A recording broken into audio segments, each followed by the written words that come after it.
Hey, good morning. Welcome to Hobby Evolution, episode 538. First sip of the day, very delicious. Did not sleep that well last night, probably from the excitement of last night's national championship game. What a game! What a fun game. I almost didn't watch it. And here's why.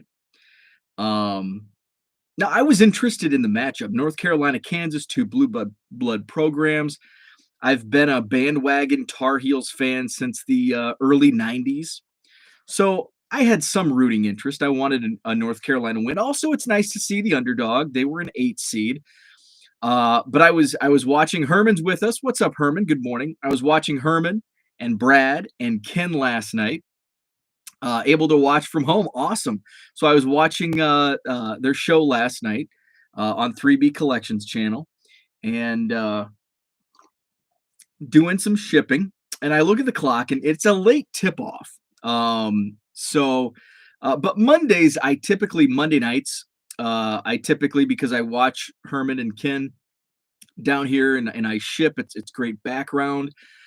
Uh, so they went on until like what, 8:10, 8:15, like basically right up to the scheduled tip off of the game. And I was like, I've been shipping for the last couple hours. I'm just going to go upstairs and crash. But what did I talk about yesterday? I really need to kick it into another gear. So I continued shipping and I'm like, I'm going to ship for another 20 minutes and then I'm going to go watch the game because otherwise I'm just going to sit on the couch and my wife's going to have some Netflix show on that I don't really care to watch. So I'm going to go in there and I can list a few cards from my couch downstairs, turn the game on. I'm glad I did because it was a great game. By halftime, and remember, I go to bed early. So halftime is what? What time was halftime? It was late. Maybe 9:30, 9:15, somewhere in there. Uh and it was a giant lead for North Carolina at halftime. It was what, 15, 16 points at halftime. And I'm like, it's a fun game. I really enjoyed the way North Carolina in that first half was just playing. They were using their length to their advantage. They were hustling. There was one play where it was like hot potato, where they had to save it like just one hand, like falling out of bounds, and then another guy falling out of bounds, and then it gets past and he tosses in a layup off the backboard. So it was really fun to watch North Carolina playing their rears off. And Hubert Davis, great guy. Like Hubert Davis is just, he's one of the good guys. And one of his interviews in the first half was just hilarious, just how pumped he was. And you could feel the energy coming off of Hubert Davis, and you could see it in his team. Like it was rubbing off on his team and how they played on the floor, which is always fun to watch with that energy. Second half, though, that energy went to Kansas, and within what, 9 minutes, the Jayhawks had tied the game. They had come back from 15 down at halftime, tied the game in only 9 minutes, and they mounted the greatest comeback in NCAA national title game history. And the Jayhawks won the national title. I stayed up, I watched it all, and then I went to sleep late, so I was tired this morning. So, by the way, the bragging rights challenge, with that, marks an end to our bragging rights bracket challenge. Straight execution. He's in here to brag. Congratulations. Bob wins it all. All he wins is bragging rights for the next, 52 weeks. So Bob takes first. Matthew takes second because he also had Kansas as a national champion winner. And then John falls to third. He was in the leaderboard heading into the game. He had who did he have? I think Gonzaga or somebody. He didn't have a one of the winners, but based on his points, he was in first place. So if North Carolina would have won, he would have stayed in first place. John falls to third place. So Bob takes first, Matthew takes second, and John takes third. 4 through 25 was already figured out before the national championship game. So after last night's game, only the top 3 spots moved around. So who do we have in the chat? We have Herman watching from home. Jenny, what's up? He's working, quotes. Am I doing this right? Brag, brag, brag. I never win, so I don't know how to brag properly. That's a good start. That's a good start. What's up, Ed? Good morning to you. Victor's with us. Good morning. Herman, you would be correct. Jenny. Zach's with us. Shaw Cards. Good morning. Cam Rucker, that sang the national anthem the other night, played football at my local high school. That's cool. John catching this live, which is a nice change. Awesome. Glad to have you in here live. So that's what I did last night. Watched the title game. Really fun matchup. What else did I do yesterday? Just catching up on shipping, which is that's what I say that every day. I'm sounding like I'm a broken record. What do I catch up on shipping? Catch up on shipping. I listed some vintage football in my eBay store yesterday. Did a file exchange update, 150-ish cards, I think. Some 70. Yesterday I was doing 74 tops football, which it's funny, the 73, 74, and for some reason those years I tend to always find baseball and football 73, 74. I tend to find often in auctions and collections. But football always outsells 73 and 74 tops football, outpaces 73, 74 tops baseball in my eBay sales. It's strange. It's probably because they didn't print as much football in the 70s as they did baseball. That's what I can think of. Jeremy's with us. What's up, Jeremy? I've returned after my saltiness towards Bo for being at spring training while it has snowed and rained in the QC. Well, as soon as I got back, it was rainy, but it was at least somewhat warm, at least for March, April Midwest standards. And then we got some snow. But I think we're heading for a warm up next week. I mean, we still have a few more days, almost a week of this crap. It's 37 degrees, cloudy. It's been cloudy, rainy, crappy the last several days, but I think we're due for a warm up here at least by next week. I think Monday. I think it's like this right at the start of the week. We're supposed to have warmer weather. So for vintage 70s, are you doing only sharp corner cards? I have a bunch of 70s, but they're not sharp corners. No. Basically what I do with the 70s cards, if I have these were 73, they're not sharp corners, but they're not like banged up. And some of them have like a small crease. So I'll mark, small crease in the corner. If there's, major damage, then I will throw them in a quarter box. But softer corners, not something that's been smushed down. But no, they don't have to be sharp corners. Now, as I get to the I'd say 80s, basically any 70s card, because I'm not really listing in bulk. I do have a bunch of 77, 78 tops baseball in my eBay store. And again, some of those corners are, they're not sharp at all. But you can see that in the photo. So, which is, it can kind of be, I hate taking time explaining in a description when it can be seen via the images. I was going through, I got another negative feedback yesterday for not using a top loader.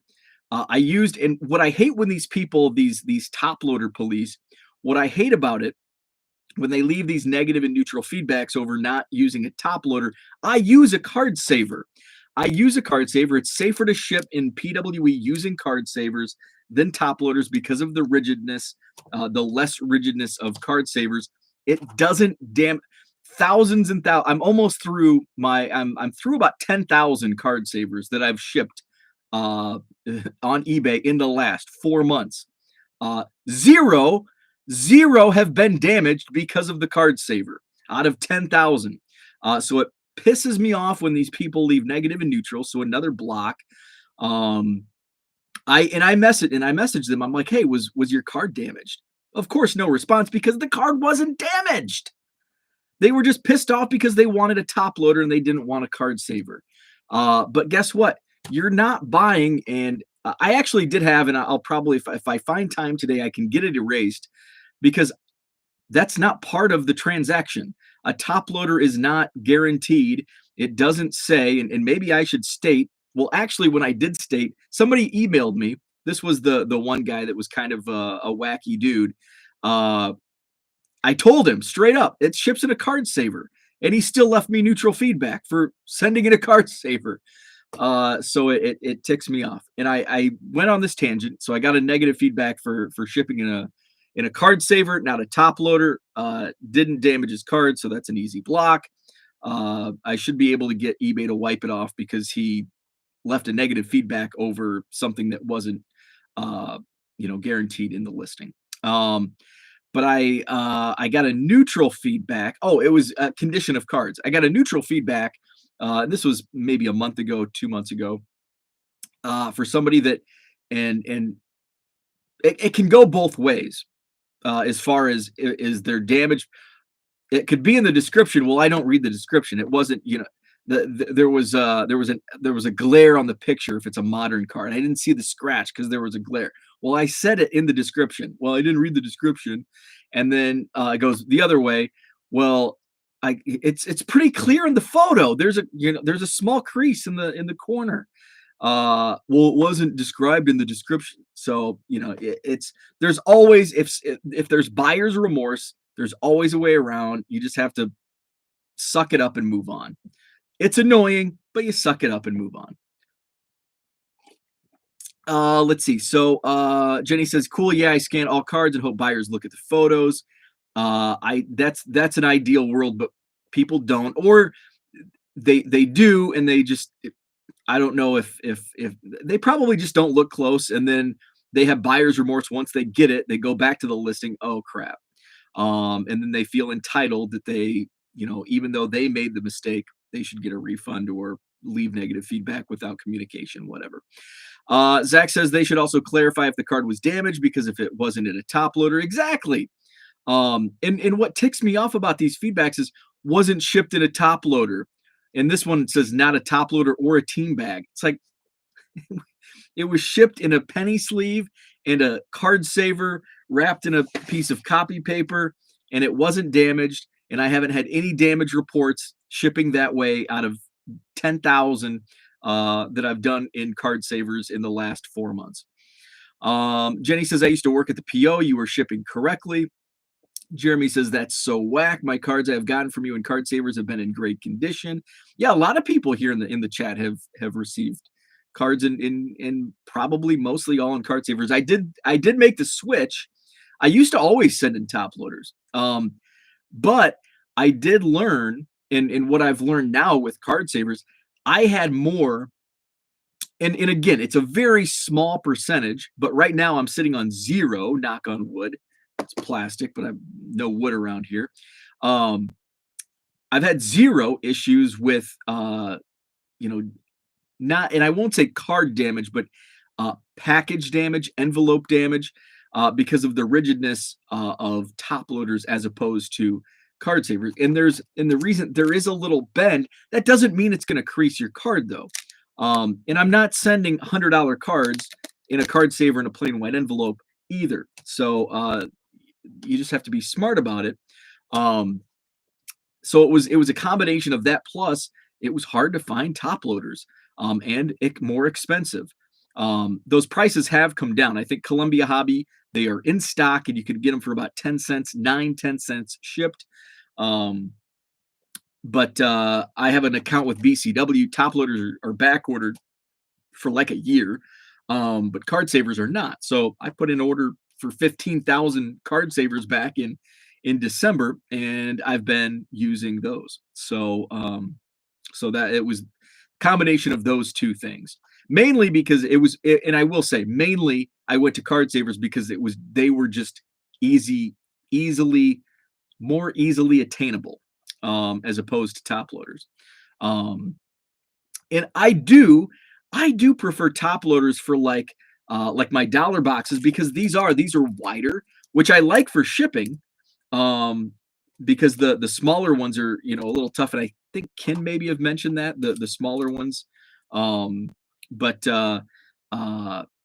they don't fit in like your 4-row boxes, and so it's, especially when I have dollar boxes, I like to put those in top loaders. So, but I do. My buddy Paul, a dealer at my show, traded off a bunch of his stuff I showed off after the last show for for a free table at this next show, and a lot of top loaders. So I may like go scrap all of the top, pile up all the top loaders I can find and put those, replace my card saver dollar boxes for top loaders so I can, transport them a little easier. They fit in the boxes more so than the card savers.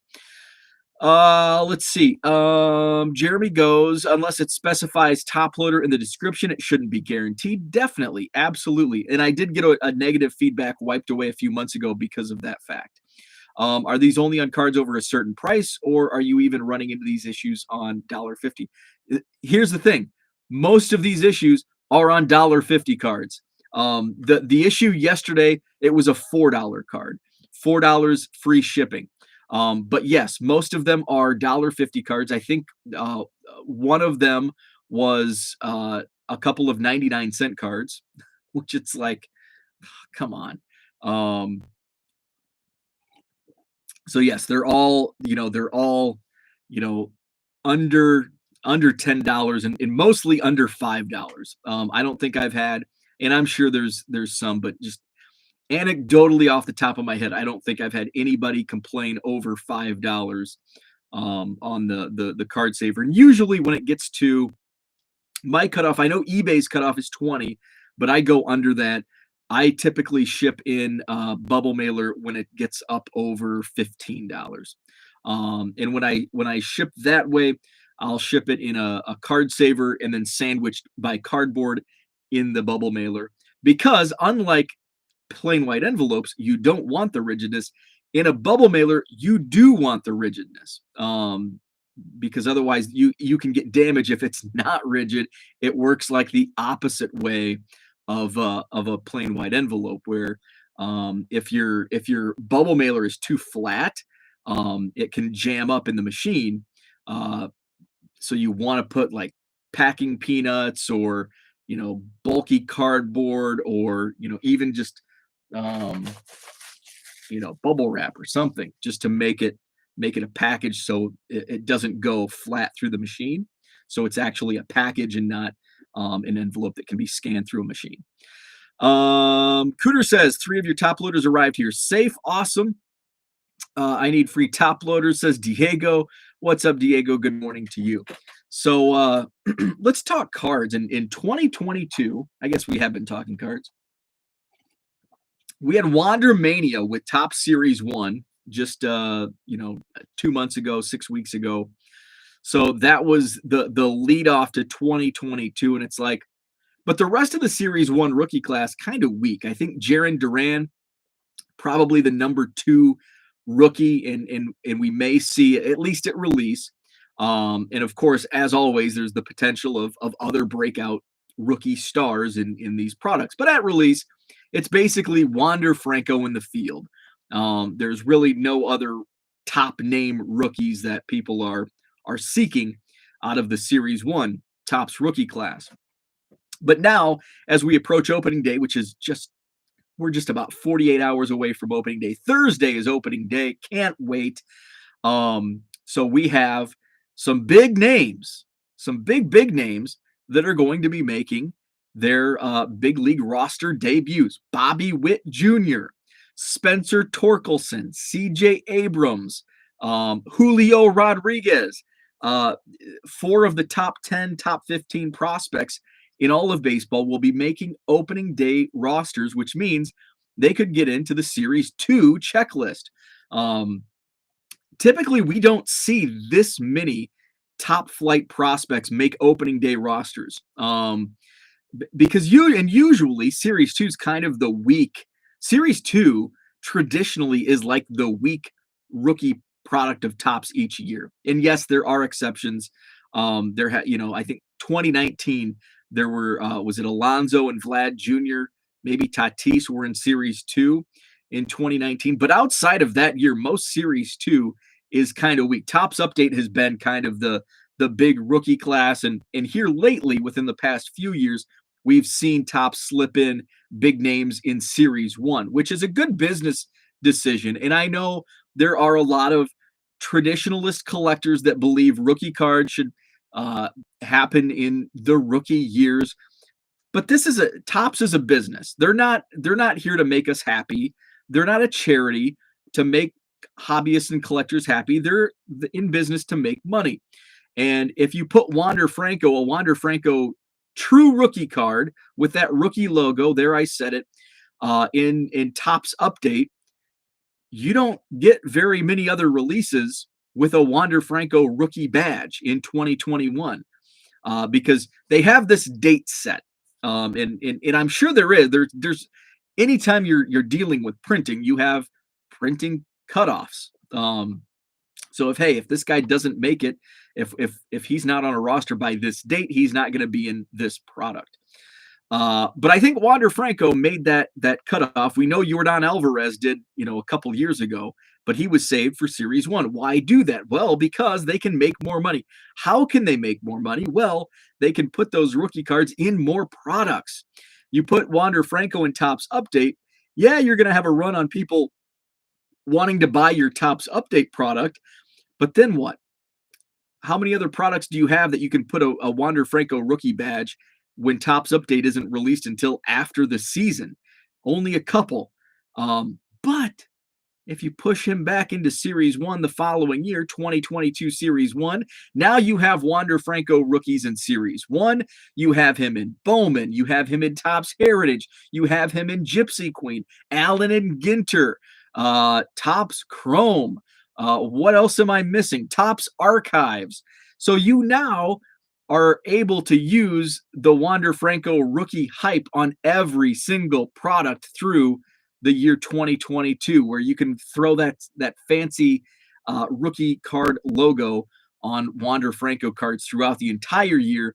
Where if you put it in a product the same year he makes his debut, which I know some collectors that's the true rookie card, but it's not in the best interest for Topps as a business, because they don't have that hype to drive other products, where you push him back into 2022 Series 1 and boom, you can use him in all of those 2022 products. And now you're chasing Wander Franco rookies, and people are buying more Topps products, giving Topps more money. That's what businesses do. They make money, and they want to make as much as they can.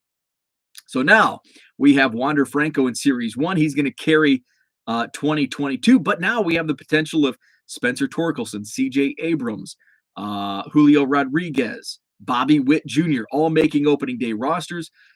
So historically speaking, they can probably get into Series 2, which they probably will, making that opening day roster. They also want somebody to carry a Topps Update. They do want names to carry products like Topps Update, even though it's the end of the year. But they want to save those super big Uber prospect names for products they can carry throughout an entire season. Let's see. Jenny says, speaking of Wander, a red Heritage of 573 was stolen from a shop in Minnesota. 3-star sports cards. I did see that in a Facebook group yesterday. I think it was in Bloomington, Minnesota. They have a picture of the guy, and it's serial numbered. So I hope that guy gets caught soon. Freaking idiot. Rich says 1988 A's, Walt Weiss, Rookie of the Year as a shortstop for the World Champions. Absolutely. So we have those four big names. We also have, so I'm going to look at the MLB Pipeline top 100 prospects, because it's free. And Baseball America is behind a paywall. The other night I almost went. I used to have a subscription dating back to I think 1998, 99. I had a Baseball America subscription back when their website was free. They were actually, Baseball America was one of the very first websites to put their content behind a paywall, like back in the early 2000s. But I had their paper subscription multiple times over the years. and I've considered, and I always consider doing it's kind of expensive though, but it's great content. It is good content. But I always use Pipeline because it is free. So it's MLB.com/prospects. Bobby Witt Jr., the number one prospect by Pipeline, and he will make an opening day roster. Julio Rodriguez, number 3 on the list. Spencer Torkelson, number 4 on the list. CJ Abrams, number 9 on the list. So in those four of the top 10 prospects will be making opening day rosters, and there's other prospects like Adley Rutschman. Did Adley Rutschman make an opening day roster? He may have. So Adley Rutschman is the number 2 ranked prospect, and if he didn't make the opening day roster, guess I didn't do my homework. He will very soon. Riley Green, number 5, I think he's banged up, so he will not start with Detroit on the opening day roster, but Riley Green will be probably by May. Grayson Rodriguez, number 6, he'll likely make his MLB debut at some point this year. Gabrielle Moreno, a catcher for the Blue Jays, number 7. He's going to start in AAA, but he should make it up to the big league roster this year. Anthony Volpe is the number 8th ranked prospect. He's going to be in AA.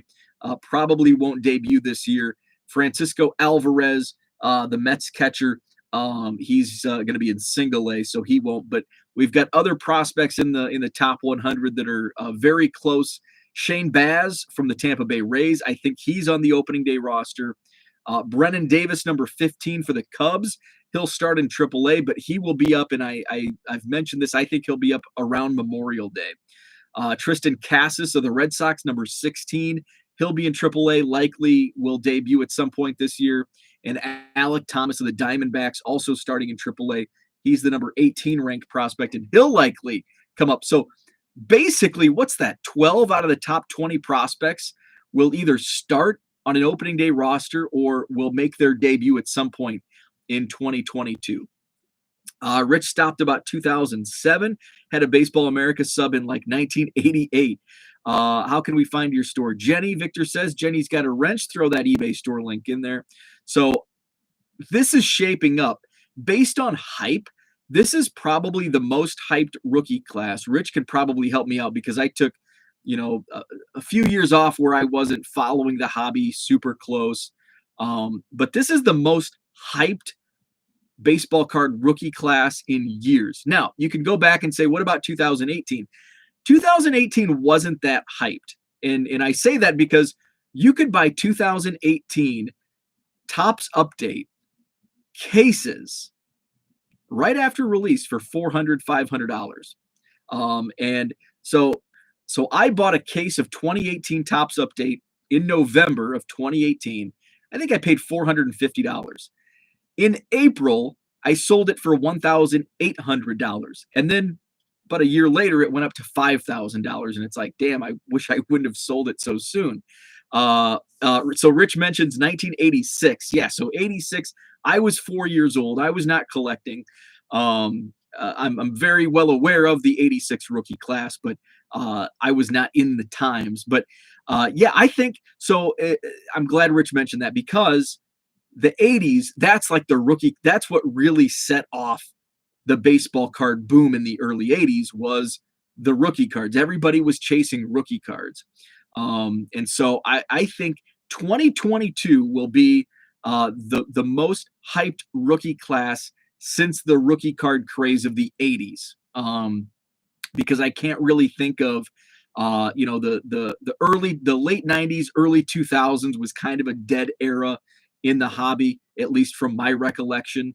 The last 5 years we've had a renaissance, and that would probably be the next closest after the 80s. Maybe 2019 was pretty hyped because of Tatis, Guerrero, and Alonso. But I still don't think living in that time, being, big into the hobby in 2019, it still, I don't think was as hyped as what we're seeing now, specifically with Wander Franco. I mean, the Wander Franco mania is unlike we've seen with Topps base rookies. Since maybe the 80s, when it comes down to a percentage of cost, what's the base rookie card selling as opposed to in comparison to what a pack sells for or what a box sells for. What's up, Dystemic? Good morning to you. Welcome to the chat. Rich says, and before the years of hype, look at the 64 class sometime.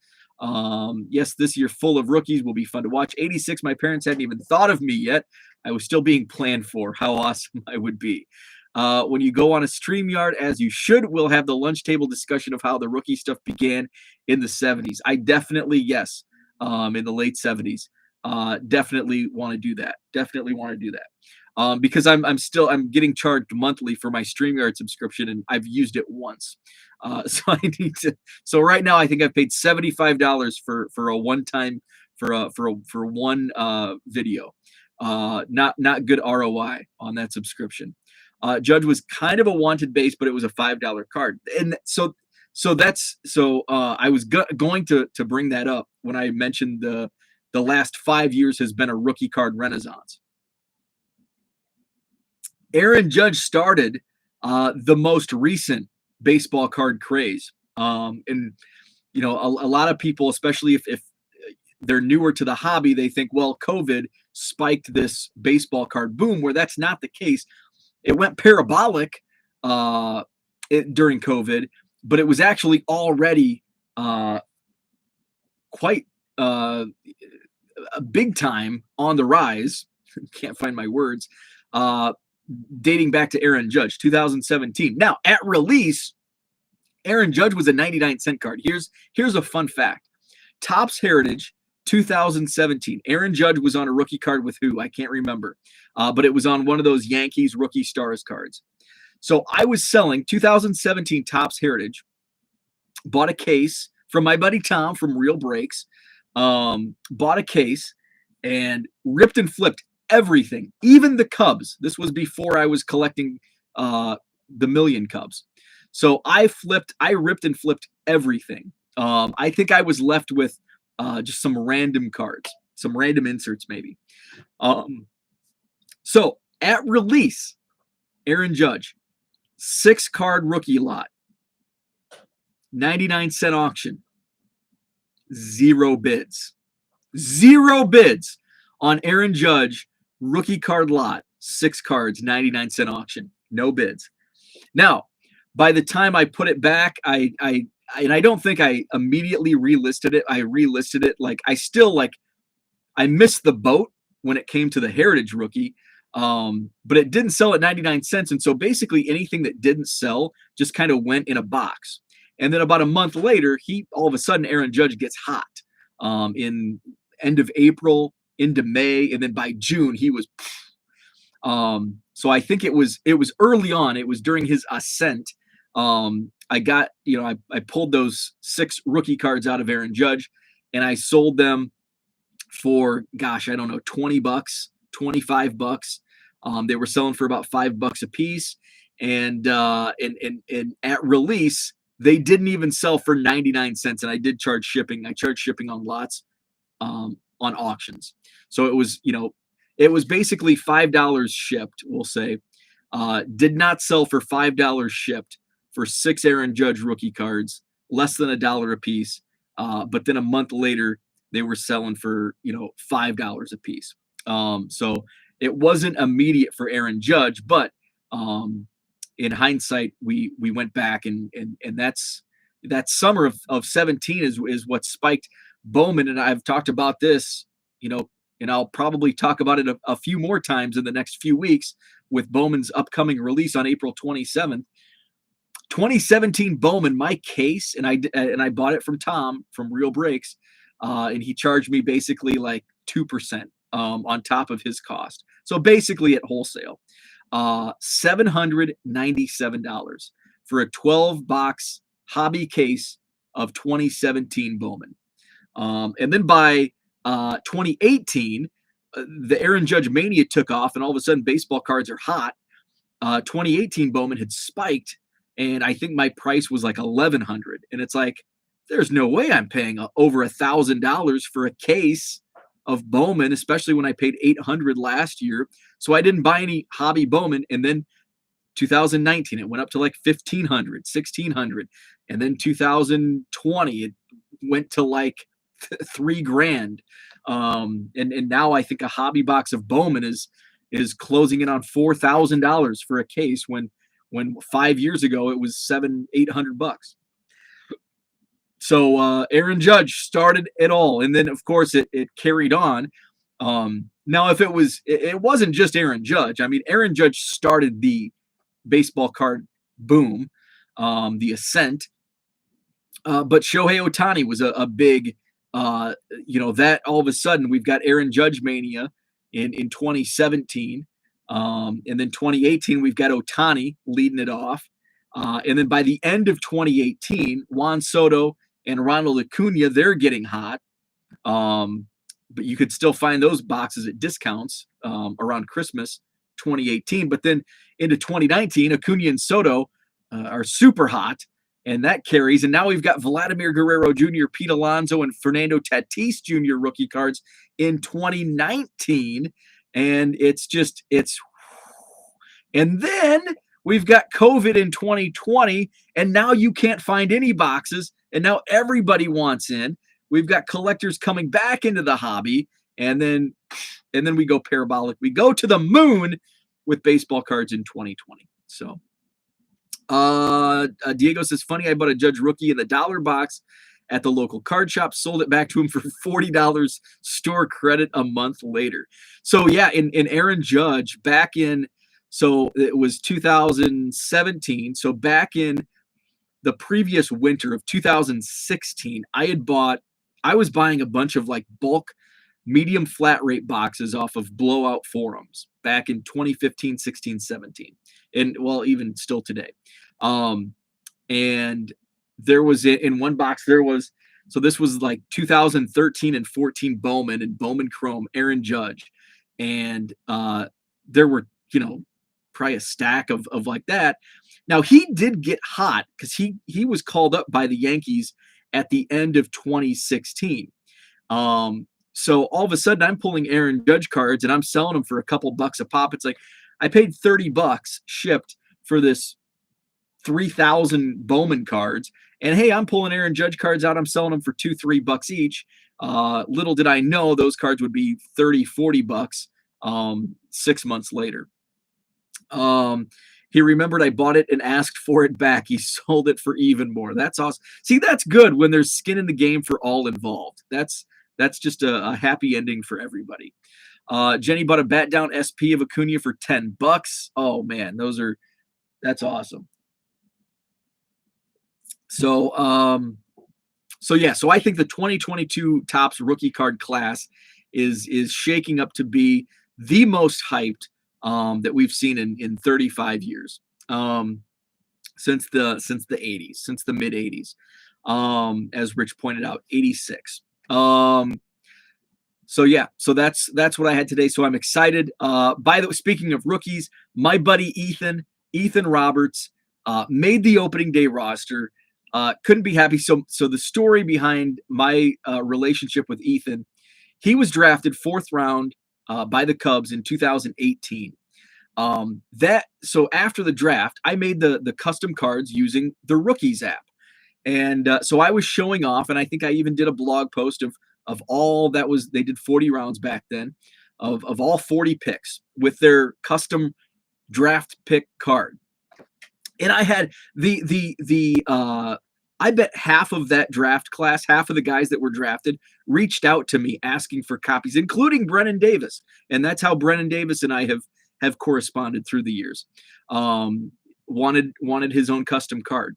And Ethan was the very first out of that rookie class, that draft class, to reach out, ask me for some cards. And I'm like, yeah, for sure.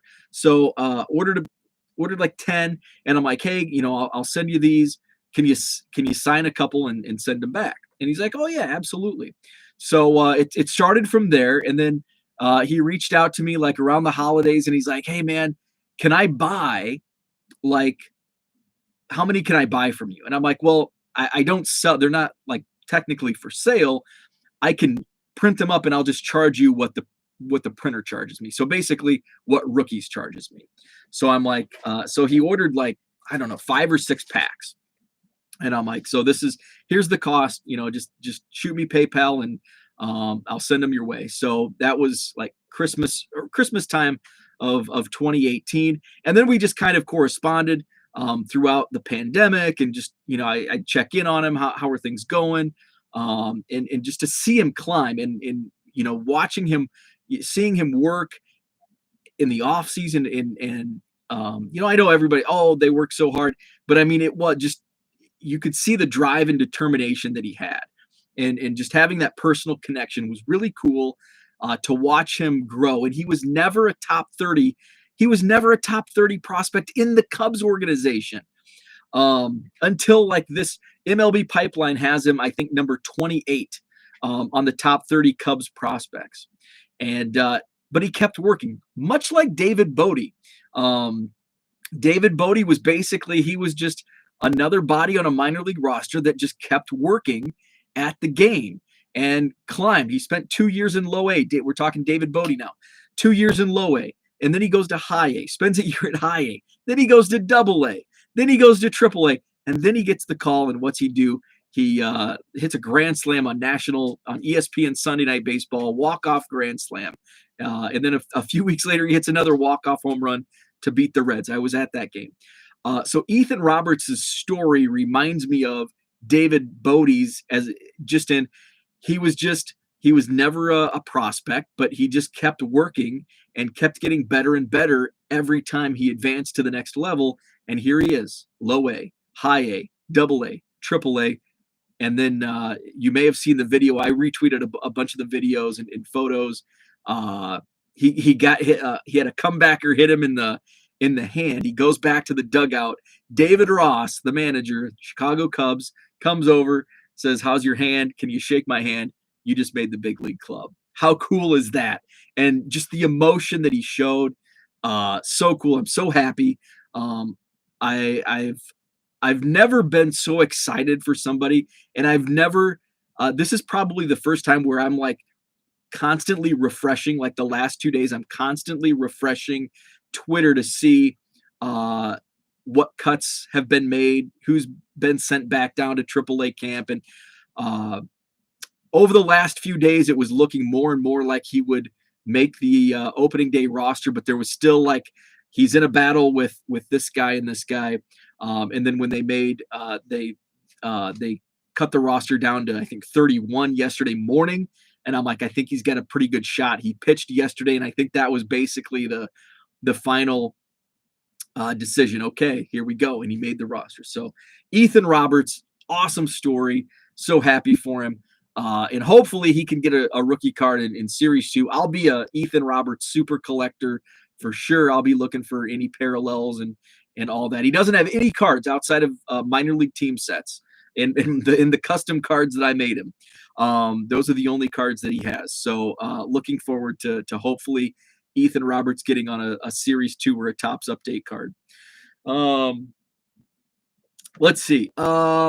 Speaking of Bodie and Hap, I'm loading all common rookies up this week because you never know who's going to hit a homer and people will grab him.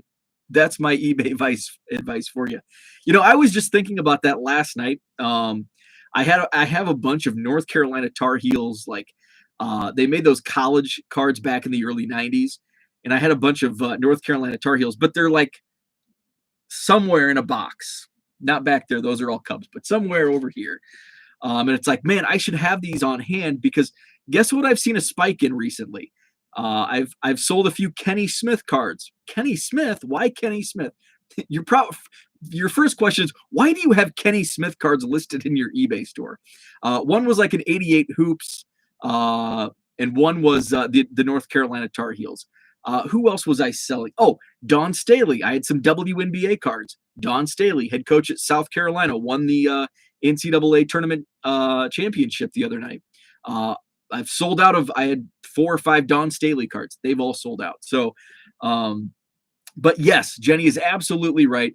I've actually begun the sort of all of these bulk buys, like bargain boxes and bulk collections that I pick up. I try to, there's so many Bowmans and first Bowmans, and you know how I love my Bowmans. It's like, man, I need to have these all in like one box so I can easily find, okay, this guy's in first Bowman's in 2019. I'll go to this box. So I actually did start that on Sunday. So I have 2020 and 2021 Bowman. It's probably the 2 years that I have the most of. So I need to get organized. Like Jenny said, get those rookie cards ready because baseball is nearly upon us. We're about 48 hours out. So excited. Jenny says literally everything moves on eBay at some point. Yeah, everything sells on eBay. It's amazing. What is your dream Bowman card to own? Let's see. I probably own every Bowman card that I like really like. I don't think actually, yes, there's still one on my want list. It's the Bowman Aflac. It's the Bowman Aflac Chris Bryant autograph. It's numbered to like 235. They come up and I keep putting it off. So that's still one Bowman card, but I have everything else. I have the Gleyber Torres, which I probably bought at a high point. I've got both Chris Bryant Chrome autos. But yeah, the Bowman Aflac Chris Bryant is probably the I know it's the number one Bowman card on my want list. So everything sells on eBay. Let's go through. Here's a card that I've sold. I can probably tell you because I think I put 50 in my eBay store. Let's go to the original listing. 1987 Topps. Pete Rose manager card. I've sold 51 of them. 51 1987 Topps Pete Rose manager cards. Now I've got them listed for 99 cents, but I had one person buy like 10 of them. I had people buy 2 and 3 of them. So at 99 cents, I'm taking a small loss, like maybe a dime loss. But the goal is hopefully they either buy multiple or they buy that card plus other cards in my eBay store. So that's one of the 1976 Topps John Lowenstein, just a base card, sold for $1.30. 1990 Donruss Nolan Ryan, $1.50. So yeah, everything sells on eBay. Everything sells on eBay. Eventually. Yeah, I have seen good. I've had good success with Pete Rose.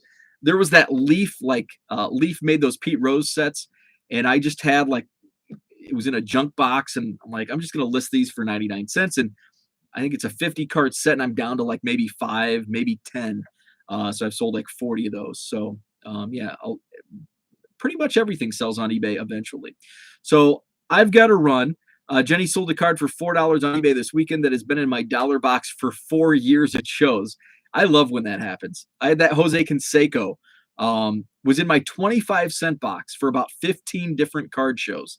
And when I went through and just kind of cleared out to fresh quarter boxes over the winter, I pulled it out and I'm like, this might sell for a few bucks. And it sold like within 24 hours for $7.50, but it had sat in a 25-cent box for 15 different card shows. So you never know. And that's what I said on JT, it's Triple Crown's Bargain Box podcast recently, that you never know on if it's a 3-day card show and you go on Sunday of a 3-day show, you can still find good deals. Don't think it's been picked through because a lot of people, it's surprising. Somebody's looking through a box and then you go through the box and it's like, I can't believe they didn't pull this card and this card and this card and this card. So there can always be deals to be found. So I've got to run. Thanks for tuning in.